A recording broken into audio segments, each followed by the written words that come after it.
Ini di acara selanjutnya yaitu sambutan yang pertama datangnya dari Dewan Pengasuh Pondok Pesantren As-Salafi, beliau Romo Kiai Haji Lukman Hakim MA. Kepada beliau waktu dan tempat kami persilahkan.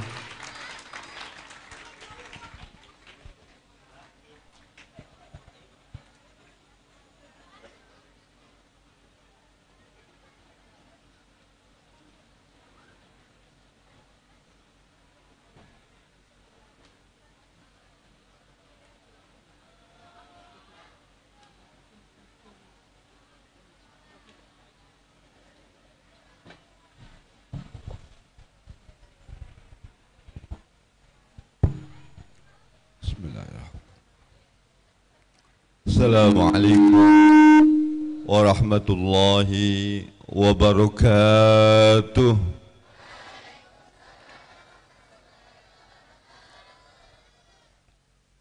Al-Fatihah.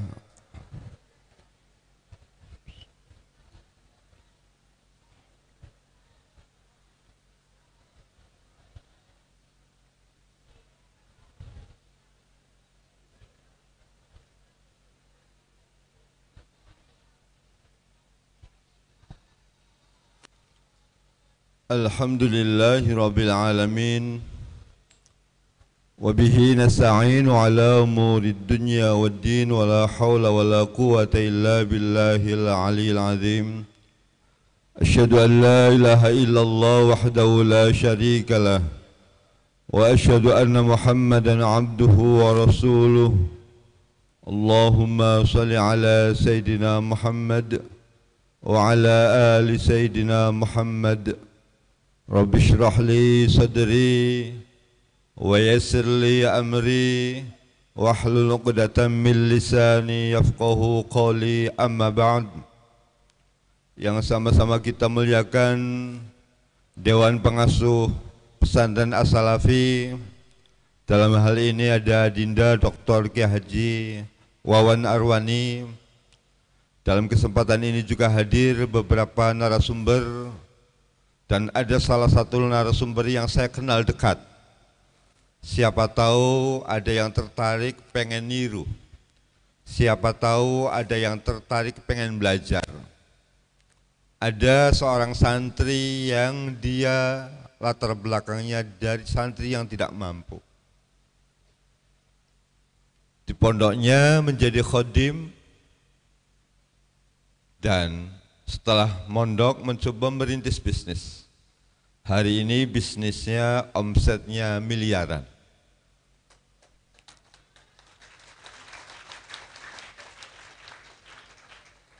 Saya pengen tahu siapa yang ingin punya bisnis omsetnya miliaran? Boleh ngacung tangan?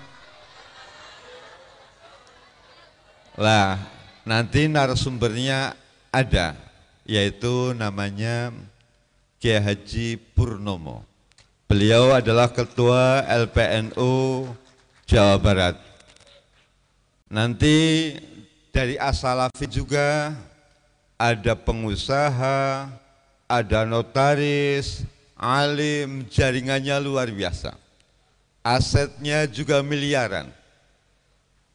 Siapa yang punya cita-cita asetnya miliaran? Lah, nanti akan dikasih ilmunya. Dia adalah pelaku langsung. Al-Mukarram Kiai Haji Dr.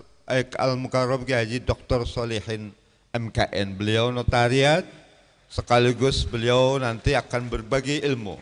Pengusaha, ya notaris, ya aktivis, ya akademisi, luar biasa komplit.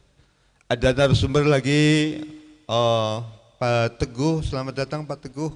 Bisa silaturahim di pesantren As-Salafi ini. Yang kami muliakan nanti Kang Haji Agus Koswara. Selamat datang Kang Haji Agus Koswara. Yang kami muliakan Kang Haji Rukmana. Selamat datang Kang Haji Rukmana. Yang saya muliakan nanti perwakilan dari Kepala LKPP. Selamat datang. Anak-anakku sekalian, santriwan santriwati yang saya muliakan. Saya hanya ingin coba lakukan apa yang saya contohkan.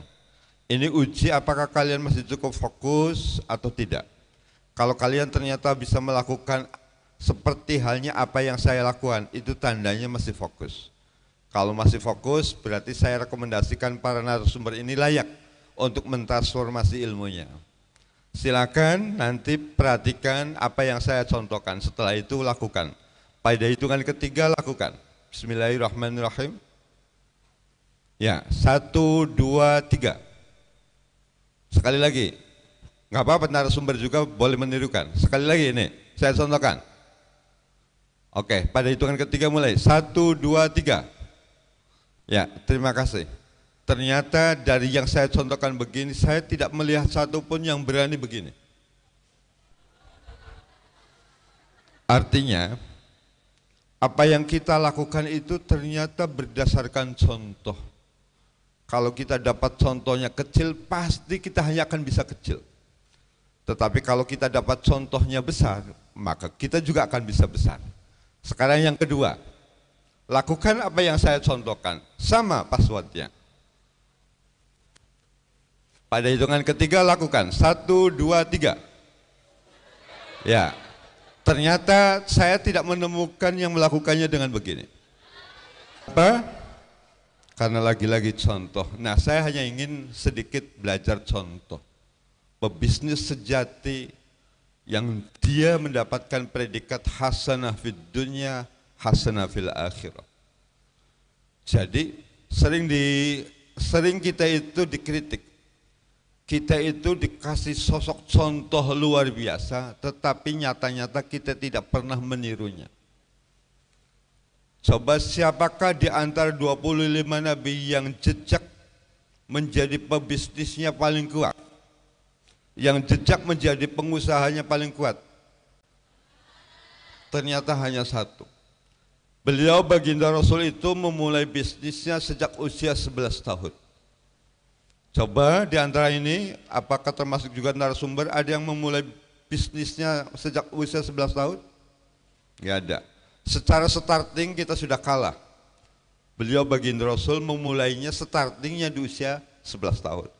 Kalau hari ini kita startingnya setelah selesai SMA, setelah selesai aliyah, apalagi setelah selesai kuliah, maka berarti secara starting kita sudah kalah. Sekarang, apakah ada yang di usia masih belasan sudah melakukan bisnisnya antar negara? Baginda Rasul usia 11 tahun itu membangun relasi bisnisnya bukan antar desa, tetapi antar negara. Maka sering dikritik, kita itu orang Islam, dikasih contoh pengusaha, tetapi para umat Islamnya ternyata tidak mau mencontoh nabinya. Padahal nabinya dari sisa umur, dari umur yang ada, kalau dihitung, lebih banyak mana dicurahkan di antara menjadi rasulnya. Ternyata itu lebih banyak menjadi pengusahanya. Karena baginda Rasul memulai usaha sejak usia 11 tahun sampai usia 40 tahun. 29 tahun menjadi seorang pengusaha sejati. Membawa risalah kenabian hanya dari usia 40 sampai 63 tahun. Hanya 23 tahun. Jadi sudah saatnya santri hari ini berjihadnya bukan lagi bawa senjata. Santri hari ini berjihadnya harus dengan jihad ekonomi.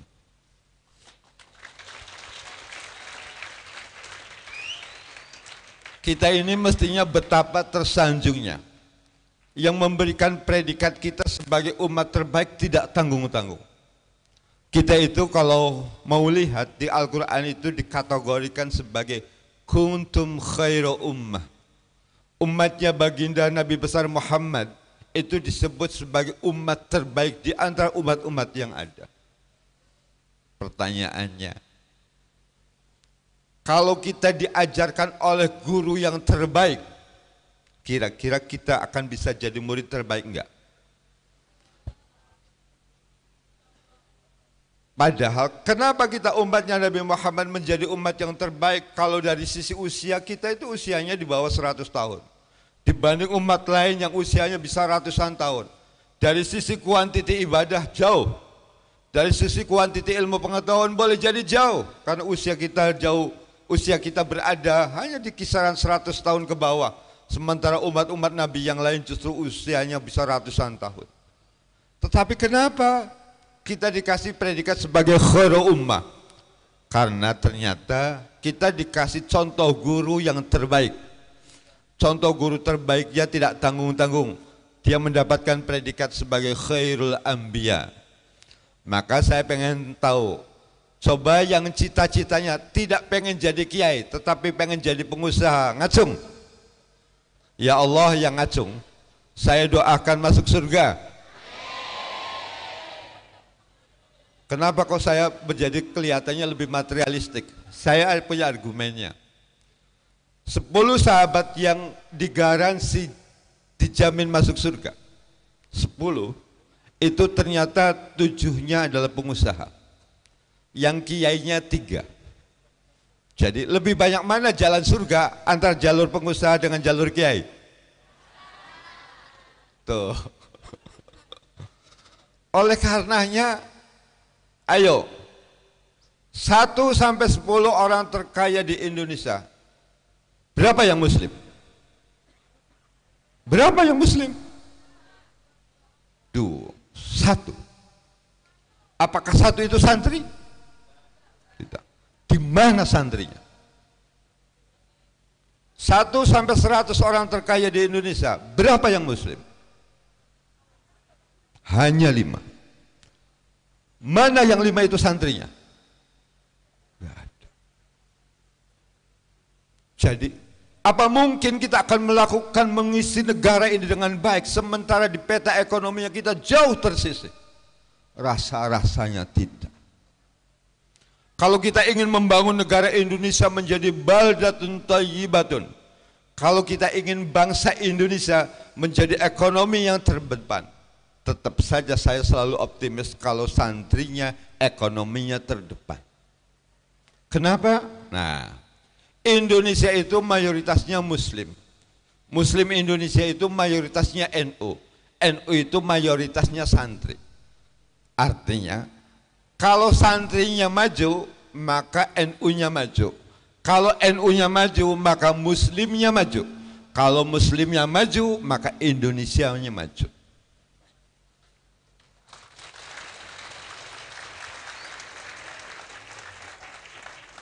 Tetapi kalau santrinya begini saja, maka NU-nya juga akan kemana-mana begini. Kalau NU-nya kemana-mana begini, maka Indonesianya juga kemana-mana akan begini. Mau begini terus? Ayo sekali lagi, ya Allah, yang ngacung saya doakan jadi pengusaha. Mumpung nanti di depan itu contoh pengusaha semua. Tinggal kalian mau yang mana? Yang begini, atau yang begini. Alhamdulillah yang hadir ini yang begini semua. Jadi contoh itulah. Makanya bersyukur kita dicontohkan oleh Allah nabinya pengusaha. Hari ini dicontohkan juga dari latar belakang yang juga pengusaha yang sudah menorehkan keberhasilan. Maka saya nitip kepada narasumber 1. Omongan ini baru berharga. Kalau nanti saya lihat 5 tahun ke depan, Kang Nur, dari sini ini yang hadir ini akan terlahir menjadi pengusaha-pengusaha. Makanya saya hanya ingin pesan, omongan ini hanya jangan sekali. Coba tanya siapa yang antusias pengen belajar sama Kang Pur. Saya ikhlas, saya ridho, santri yang ini itu jadi santrinya Kang Pur. Ikhlas ridho, silahkan.